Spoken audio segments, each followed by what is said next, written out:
Vamos lá, meu povo, continuando aqui o módulo 1, que trata do patrimônio, certo? Agora nós vamos falar sobre os estados patrimoniais. No vídeo anterior nós vimos que o total das origens são exatamente iguais ao total das aplicações, certo? Que o passivo e o PL originam recursos que são aplicados no ativo, certo? E nós vimos também a equação fundamental. Qual é a equação fundamental? A equação fundamental diz que o PL é igual ao ativo menos o passivo. E a partir dessa equação fundamental, nós chegamos aos estados patrimoniais.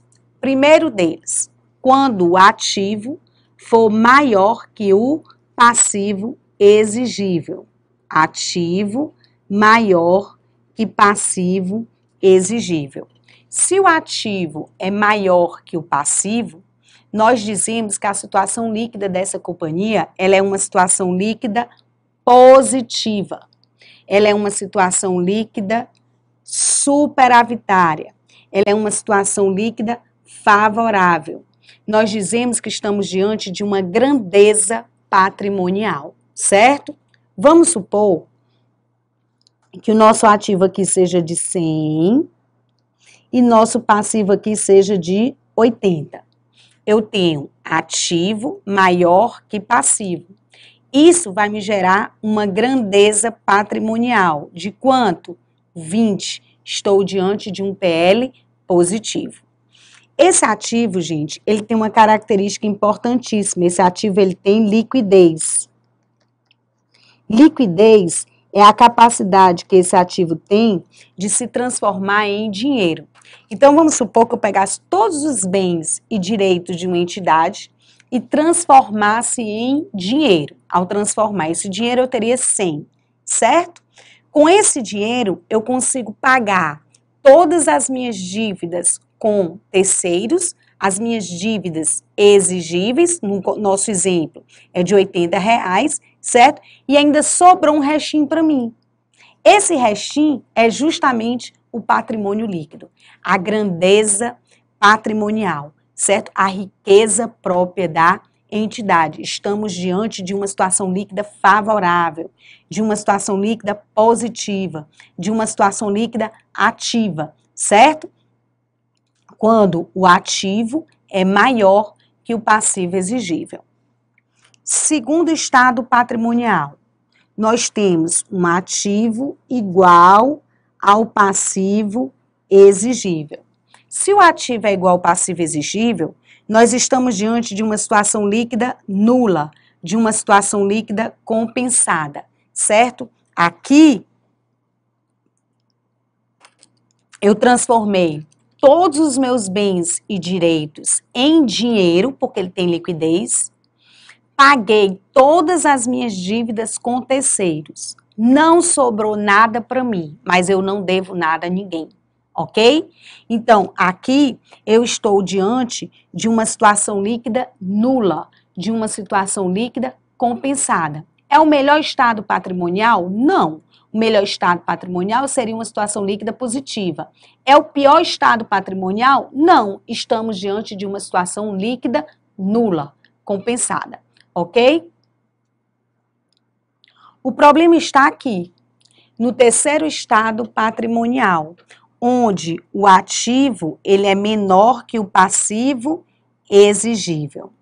Ora, gente, se o ativo é menor que o passivo exigível, nós estamos diante de uma situação líquida negativa, de uma situação líquida passiva, de uma situação líquida deficitária, de uma situação líquida desfavorável, certo? Vamos supor que o meu ativo aqui seja de 100 e o meu passivo exigível seja de 120, certo? Aí eu peguei todos os meus bens e direitos, transformei em dinheiro, porque ele tem liquidez, tem uns R$100. Com esses R$100, eu não sou capaz nem mesmo de pagar as minhas dívidas com terceiros. As minhas dívidas com terceiros somam em 120. Então, eu vou pegar o meu ativo, transformar em dinheiro e não vou ser capaz nem mesmo de pagar as minhas dívidas com terceiro. Estou diante de uma situação líquida desfavorável, de uma situação líquida deficitária, de uma situação líquida negativa. Estou diante de um passivo a descoberto. Parte do meu passivo ficou a descoberto, visto que o meu passivo exigível de 120 foi maior que o meu ativo. Nesse caso, o meu PL será o quê? Negativo. Para que eu mantenha a igualdade patrimonial, certo? O meu PL precisa ser de quanto? Menos 20. 120 do passivo exigível menos 20 do PL vai dar quanto? 100. Total do meu ativo, 100. E eu mantenho a igualdade patrimonial, certo? Então, eu estou diante de um PL negativo, de uma situação líquida deficitária, de um passivo a descoberto. Normalmente, esse é o nome que cai na prova. Bem, gente, diante de tudo que foi exposto, nós já temos condições de resolver algumas questões, ok? Então, vamos resolver alguns exercíciozinhos de fixação.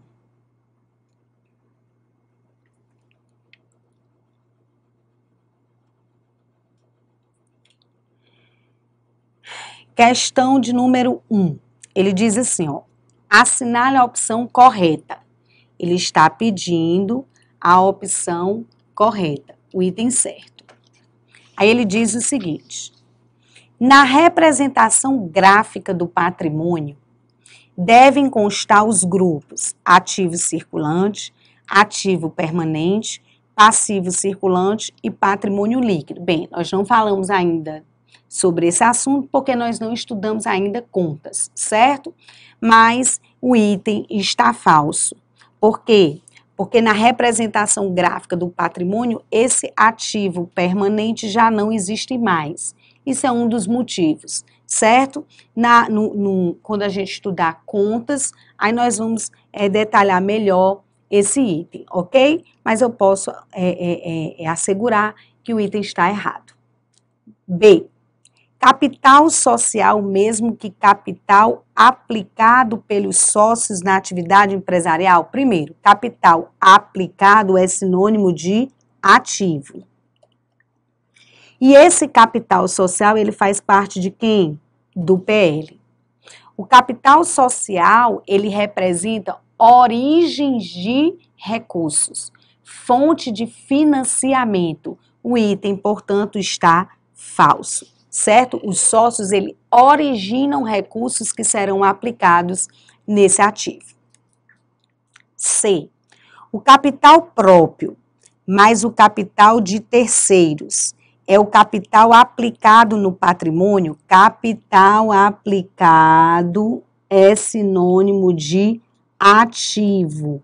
E esse ativo, ele é formado pelos bens mais direitos. Capital próprio, que é sinônimo de PL, mais capital de terceiro, que é sinônimo de passivo, representam origens de recursos e não capital aplicado, ok? D. O valor dos bens, dos direitos e das obrigações é o valor do PL da empresa? Bens, direitos e obrigações é o patrimônio da empresa. O patrimônio líquido, ele é obtido pela diferença entre o ativo e o passivo.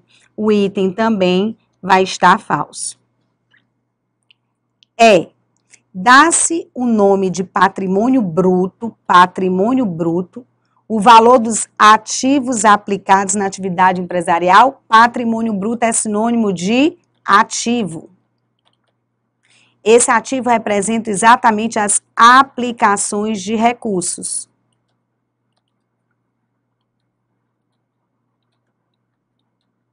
O item, portanto, está correto e a resposta é o item E, ok?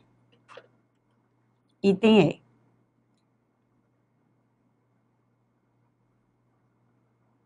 Vejam que a questão trabalha o tempo inteiro com os sinônimos. 2.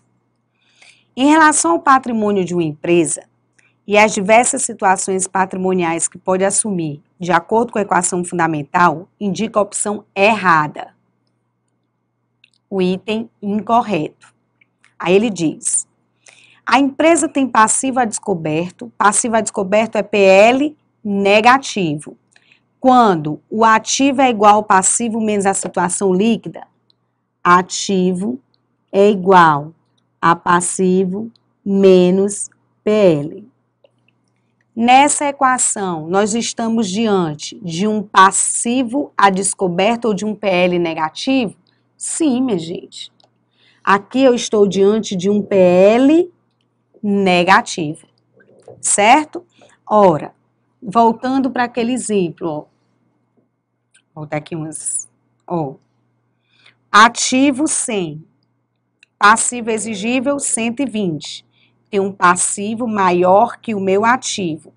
Para fechar a igualdade patrimonial, o meu PL é negativo. Então, eu tenho que ativo de 100 é igual a passivo menos o PL, porque este PL é negativo, ok? Então, o item está correto.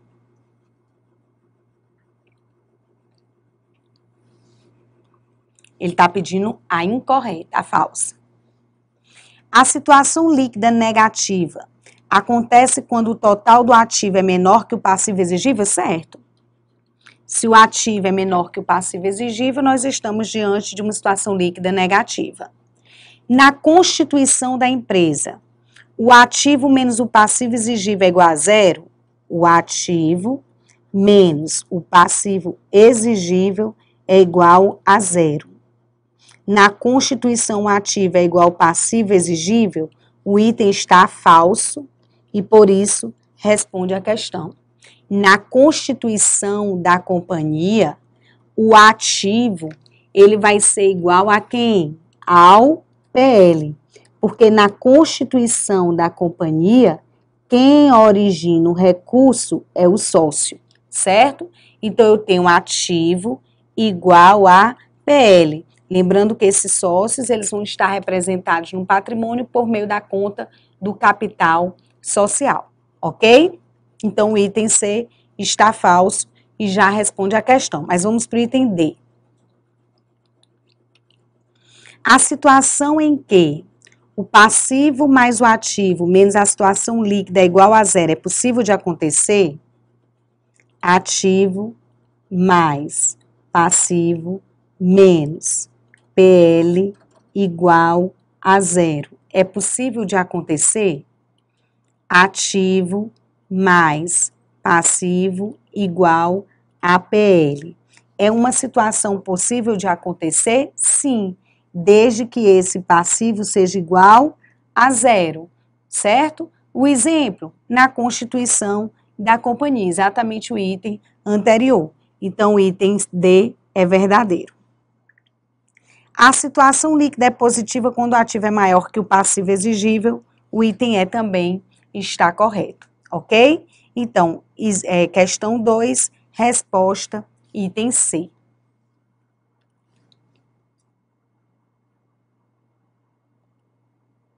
Três.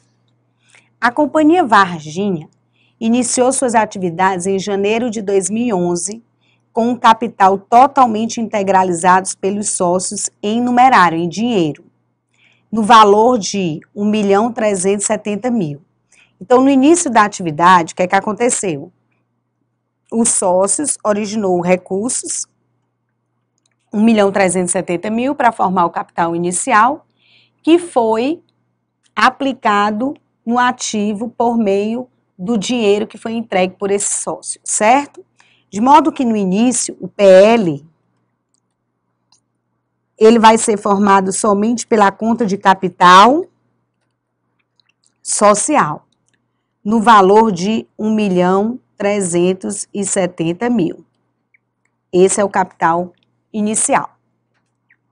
As únicas mutações sofridas pelo PL no decorrer do ano foram um aumento de capital de 220.000, que, entretanto, não foi integralizado. Presta atenção. a questão está dizendo que o capital aumentou em 220 mil, porém esse capital não foi integralizado. Ele está a integralizar. Capital a integralizar de 220 mil. Certo? De modo que o total do PL, ele não vai mudar com esse fato. O total do PL, ele não vai mudar com esse fato, certo? Porque um anula o outro. Vamos entender. Na subscrição do capital, os sócios, eles prometem entregar bens e direitos ou direitos para formar o capital inicial dessa entidade, certo? Os sócios prometem entregar bens ou direitos para formar o capital social, o capital inicial. Então, vamos supor que eu e você resolvemos constituir uma empresa. Aí nós subscrevemos um capital de 100 mil, certo? Quando foi na integralização, integralizar é o mesmo que entregar. Você entregou a sua cota, 50%, e eu entreguei somente 20%, certo? Dos 100, o total do capital, 50% era seu, R$50 seria integralizado por você e 50 seria integralizado por mim. No momento da entrega, que é a integralização, você entregou a sua parte, 50, e eu entreguei somente 20. Então, do meu capital, ainda resta a integralizar 30, certo? Então, no nosso exemplo, eu teria um capital social de 100 menos uma parcela a integralizar de 30. Vou colocar aqui direitinho.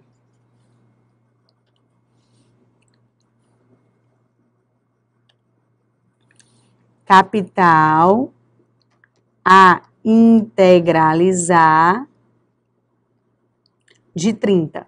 De modo que foi integralizado quanto? 70. Foi entregue 50 por você e 20 por mim, certo?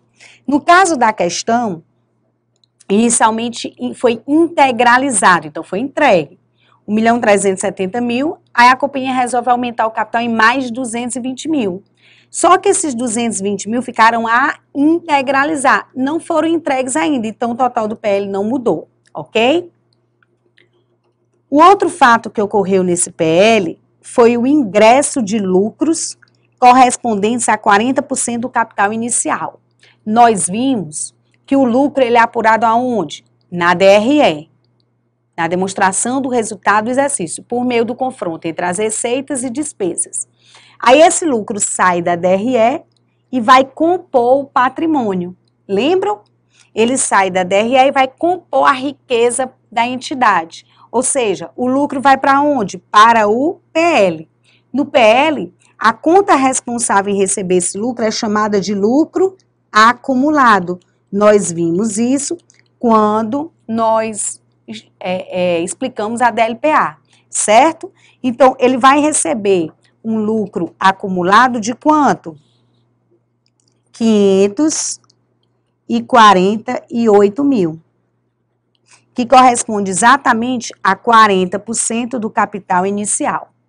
De modo que, após os fatos, o total desse PL vai ser de quanto? 1.918.000.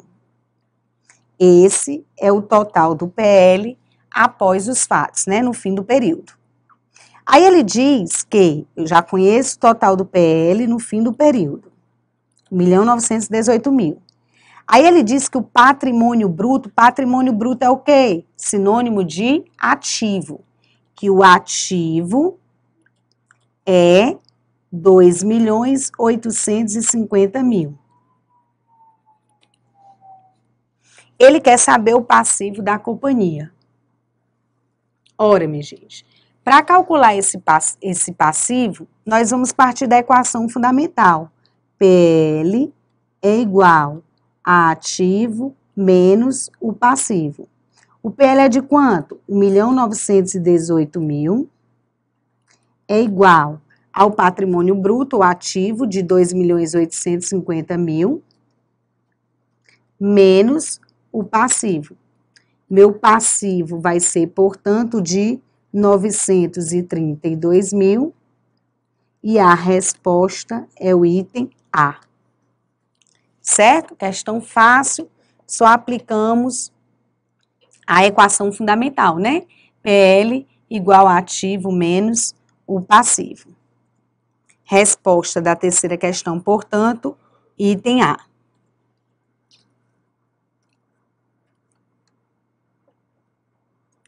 Questão de número 4. As opções a seguir apresentam objetivos da contabilidade, à exceção de uma. As opções mostram objetivos da contabilidade, à exceção de uma. Item A. É objetivo da contabilidade a medição dos recursos que determinada entidade possui? Sim. Certo? Verdadeiro. A evidenciação dos direitos e interesses de uma entidade? Também. A medição das variações ocorridas nos recursos, direitos e interesses? Também. A administração dos recursos escassos, buscando compatibilizá-lo com as necessidades da sociedade. A administração de recursos escassos, buscando contabilizar com a necessidade da sociedade, não é objetivo da contabilidade, certo? Essa aqui pode ser a resposta. Fornecimento de um conjunto básico de informações diferentes ao usuário é, inclusive, o objetivo principal hoje. O item E está verdadeiro, resposta, portanto, item D, ok? Questão 4, resposta, item D.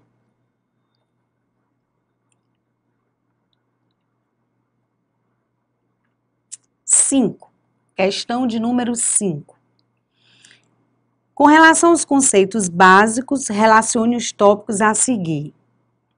Aí ele deu objeto de estudo, campo de aplicação, finalidade econômica, usuário externo e técnica contábil. Do outro lado ele deu escrituração, fornecedor, entidade, resultado e patrimônio. Então, objeto de estudo. Nós sabemos que o objeto de estudo da contabilidade é o patrimônio. Patrimônio é objeto de estudo da contabilidade. Campo de aplicação são as aziendas, as entidades. Campo de aplicação, as aziendas, as entidades. Finalidade econômica. Nós vimos que tem a finalidade econômica, certo? Que é apurar o resultado. Então, a finalidade econômica é a apuração do resultado. O usuário externo. Usuário externo são aqueles que estão fora da entidade e que utilizam a informação contábil para tomar a decisão. Então, o usuário externo aqui nós tínhamos os fornecedores. E técnica contábil, escrituração. A questão aqui bem tranquila, certo? Então, escrituração é uma técnica contábil, juntamente com quem? Com a elaboração das demonstrações, análise e auditoria. Fornecedor é um tipo de usuário externo. Nós vimos que existem usuários externos e usuários internos. O usuário externo é aquele que está fora da entidade e utiliza a informação para a tomada de decisão, no caso do fornecedor. Um usuário interno seria aquele que, mesmo estando dentro da entidade, ele utiliza a informação para tomar a decisão como um empregado. Finalidade econômica. Finalidade econômica é a apuração do resultado, né? Nós vimos dentro da função que existe a função administrativa e a função econômica, que a função administrativa é responsável pelo controle do patrimônio, enquanto a econômica é responsável pela apuração do resultado. Nós vimos que essa função administrativa de controle, ela pode ser exercida de forma estática ou dinâmica. Já a função econômica de apurar o resultado pode gerar um resultado positivo, lucro, ou negativo, prejuízo. E o patrimônio como objeto de estudo da contabilidade. Patrimônio é formado pelo conjunto de bens, direitos e obrigações. Então, a questão 5 vai ter como resposta o item D. Ok? Bem, gente, então, com a resolução da questão 5, nós concluímos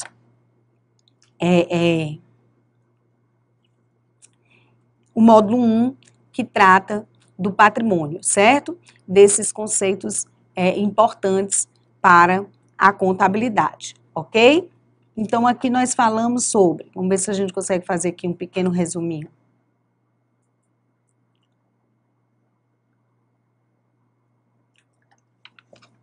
Deixa eu ver se eu consigo montar aqui um pequeno resuminho para vocês, certo? Nós falamos sobre o objeto de estudo da contabilidade, que é o patrimônio.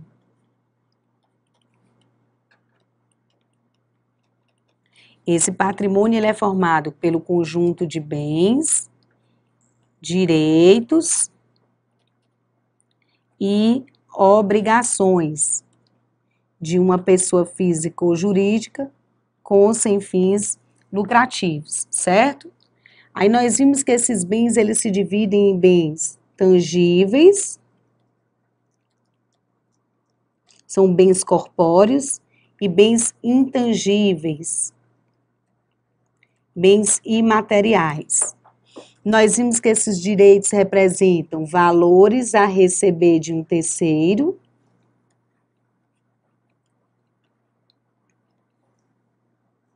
e esses direitos também são formados por despesas pagas antecipadamente.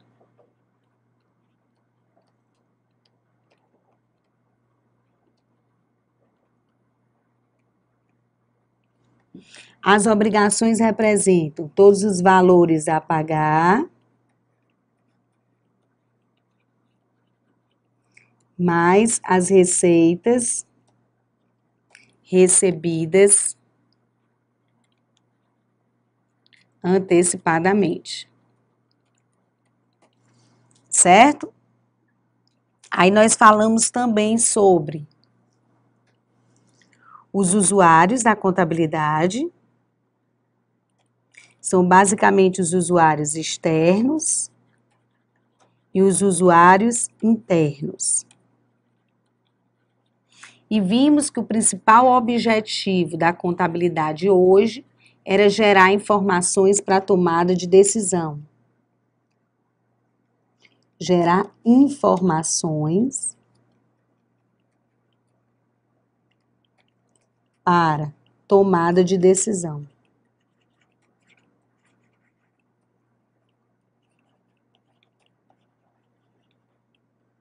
Essas informações, elas são geradas para quem? Essas informações são geradas exatamente para esses usuários, certo? Externos ou internos. Aí nós vimos que a contabilidade exerce basicamente duas funções. Uma função administrativa, que está associada ao controle do patrimônio, e uma função econômica, que está associada à apuração do resultado.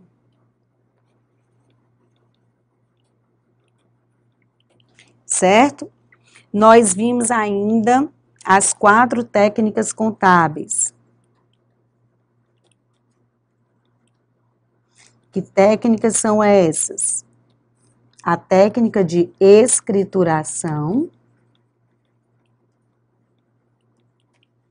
a técnica de elaboração das demonstrações contábeis,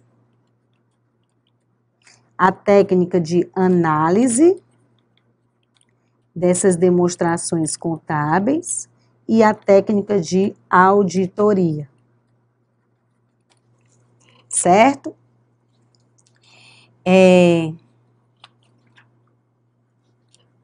Nós vimos ainda que no patrimônio Os bens mais direitos representam a parte positiva desse patrimônio, que nós chamamos de ativo. E vimos que esse ativo tem alguns sinônimos: patrimônio bruto, capital aplicado, recurso aplicado, certo? As obrigações, parte negativa desse patrimônio, que nós chamamos de passivo. Nós vimos que esse passivo também tem sinônimos: capital de terceiro, capital alheio, passivo real, lembram? Passivo exigível, são sinônimos de passivo, né, formado pelas obrigações da entidade. E que o PL é obtido pela diferença entre o ativo e o passivo. Nós vimos que esse PL também tem sinônimo: recursos próprios, capital próprio, certo? Situação líquida. Nós vimos que o passivo mais o PL representam as origens de recursos. Origens de recursos que serão aplicadas aonde? No ativo, que representam as aplicações desse recurso, né? Nós vimos que as origens são exatamente iguais ao total das aplicações, que o passivo e o PL representam fontes de financiamento e que esses ativos representam fontes de investimento. Certo? E vimos, por último, que a partir da equação fundamental, PL é igual a ativo menos passivo, nós chegamos aos 3 estados patrimoniais. Primeiro deles, quando o ativo é maior que o passivo. Estamos diante de uma situação líquida positiva. Favorável. Porque o PL é maior que zero, certo? Quando o ativo é igual ao passivo, o PL é igual a zero. Então, estamos diante de uma situação nula, compensada. E quando o ativo é menor que o passivo, estamos diante de uma situação líquida negativa, PL menor que zero. Situação líquida negativa. Desfavorável, deficitária. Estamos diante de um passivo a descoberto.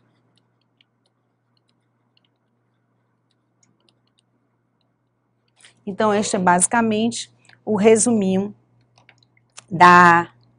do módulo 1 de patrimônio. Ok, gente? Então, no próximo vídeo, nós voltaremos com o módulo 2, estudando os princípios contábeis. Até lá!